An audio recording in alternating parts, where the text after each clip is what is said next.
I wanted to go to the National Poetry Slam before school started at Chicago, the origination of slam poetry, I was told I would be removed from the team and my scholarship revoked before the season would even start. The aspect, the art firm that got me my job opportunity, working for one of the biggest advertising agencies in the world, they told me, no, you can't do that. No, you're just an athlete. No, we can't care about what you care about. We can't let you do what you do. We're going to put you in a box, and we're going to keep you there. Feels a lot like strings. Feels a lot like strings. And see, the first time my Division I track coach, after 3 years, spoke to me about my poetry, he told me, do less of it. It's affecting your ability to perform.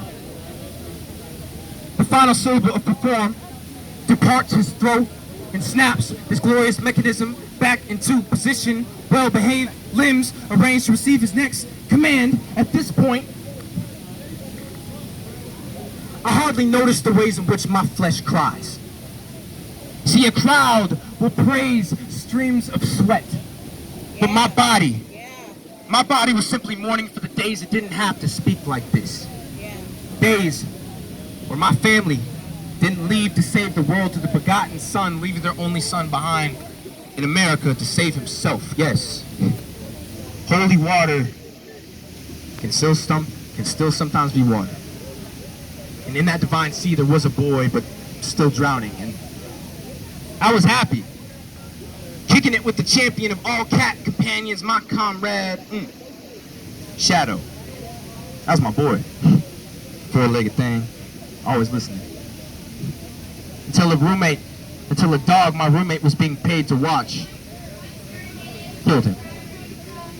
So I buried him in the backyard, next to the big wheel parked along an old fence that no longer has a purpose to stand its ground for, and I walked away, leaving 2 homes forsaken. In the same day, my coach waltzed into the only place I have left to call relief, and he calls it a stable. Came to check on his racehorse's condition.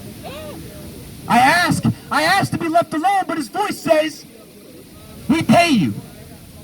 His eyes speaks of ownership papers. The word money whips off his tongue, strikes my back as if to say, "Get moving, Negro." My knee drives into the wind as if to say, "Yes, master." My body was speaking for me, what being spoken for, but Puppet Boy.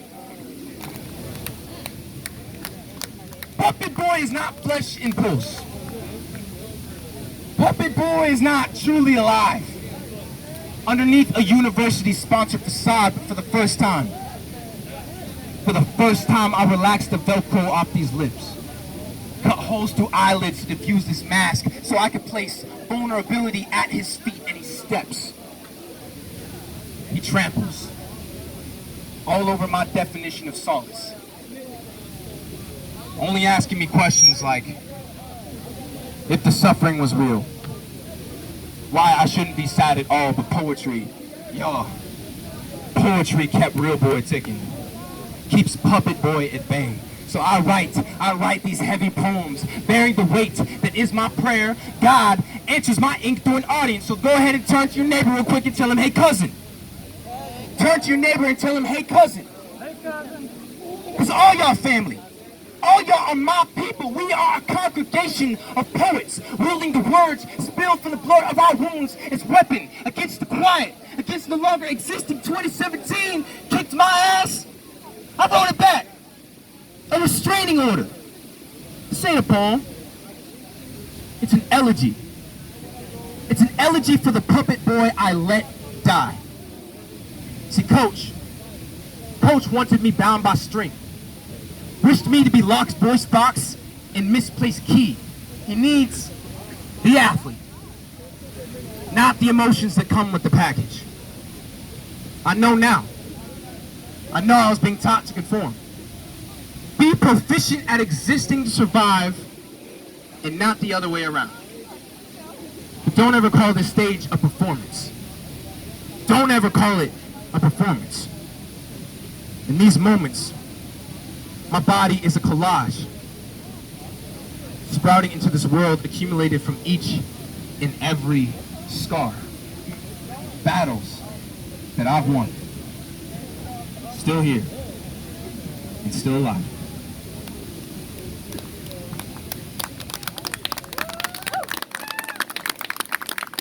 Like I said, all we're trying to do is,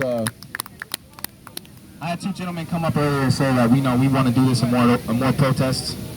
So if y'all want to follow Block Party Open Mic on Instagram, I'll make announcements on that platform announcing where we will show up, and hopefully that we can see a family travel. People that know that they can be comfortable in front of other family.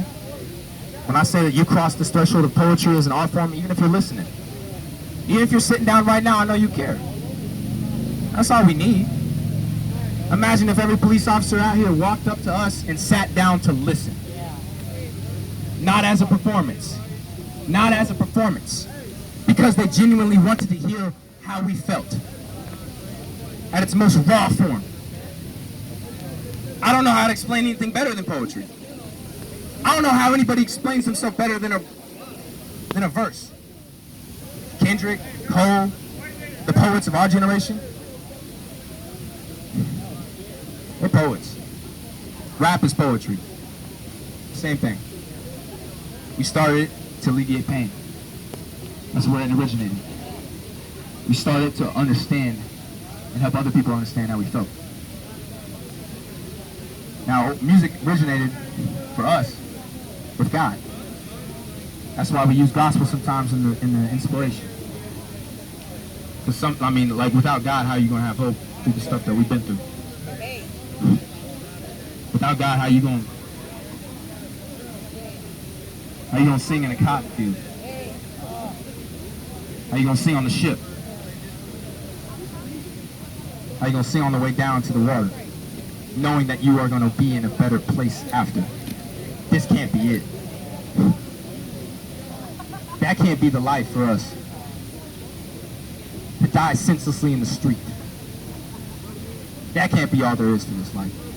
I refuse to believe that that's all there is to this life. So when I say that,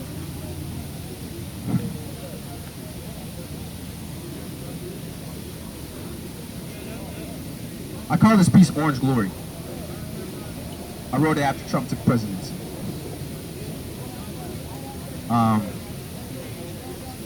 I feel like it's the only way I know how to express how we all might have felt during that time and our stomach dropped.